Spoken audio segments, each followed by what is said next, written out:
कि जिस इब्राहिम लोदी को राणा सांगा ने खतौली और धौलपुर 2 युद्धों में पराजित कर उसके प्रभुत्व को नष्ट किया, कम से कम उस इब्राहिम लोदी के लिए तो राणा सांगा बाबर को निमंत्रण नहीं दे सकते। 1519 में गागरोन के युद्ध में मालवा के सुल्तान महमूद खिलजी को 3 माह बंदी बनाने वाले, ईडर के युद्ध में गुजरात के मोहम्मद शाह की सेना को पराजित करने वाले, दिल्ली, मालवा और गुजरात की संयुक्त सल्तनतों को हराने वाले तत्कालीन भारत के शक्तिशाली शासक राणा सांगा को कहां जरूरत है किसी विदेशी को आमंत्रित करके सहायता है। दौलत खान लोदी जैसों के निमंत्रण पर आए बाबर के विरुद्ध मेवाड़ के आसपास के शासकों ने राणा सांगा के झंडे के नीचे बाबर जैसे आक्रांताओं से लोहा किया। जिस राणा सांगा के साथ आमेर से पृथ्वीराज जी का छवाहा, बीकानेर से कल्याणमल जी, जोधपुर से मालदेव जी, मेड़ता से मीराबाई जी के पिताजी रतन सिंह जी व वीरमदेव जी, ईडर से भारमल जी, बूंदी से नरबत जी हाड़ा, सिरोही से अखेराज जी देवड़ा, कादड़ी से झाला अजय जी,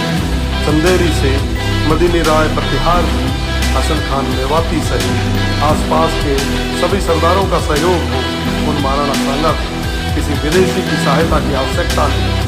इस संयुक्त मोर्चे के बल पर राणा सांगा तत्कालीन भारत के सबसे शक्तिशाली शासक बने।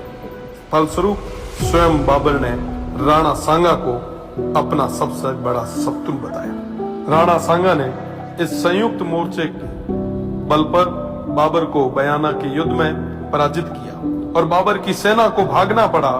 इसी भागती सेना के मुगल जनरल मंसूर बरसाल लिखते हैं कि राजपूत मृत्यु के देवता हैं और वो हमारी तरह युद्ध से मैदान से भागते नहीं। खानवा के युद्ध में बाबर के हरावल दस्ते को बुरी तरह नष्ट किया गया। इस युद्ध में क्षत्रिय तलवारों का पहली बार तोपों से सामना हुआ। उन तोपों को नष्ट करने के लिए वीरों ने अपने सिर तोपों में देके उन्हें नष्ट किया। आज भी यह खानवा गांव महाराणा सांगा के नेतृत्व में इन देशभक्त सूरवीरों के राष्ट्र व धर्म की रक्षा विदेशी आक्रांताओं बाबर और उनकी सेना से युद्ध करते हुए प्राणोत्सव करने का साक्षी।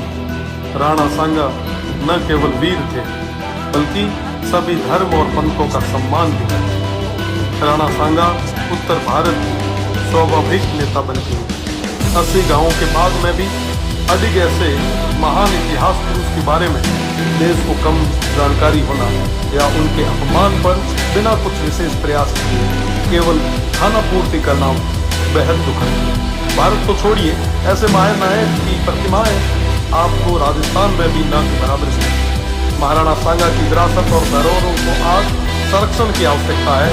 इस और ध्यान देना हम सभी का कर्तव्य है। ऐसे प्रयास ही महाराणा सांगा के प्रति सच्ची श्रद्धांजलि होगी और इनके इतिहास को धूमिल करने का प्रयास करने वालों को करारा जवाब।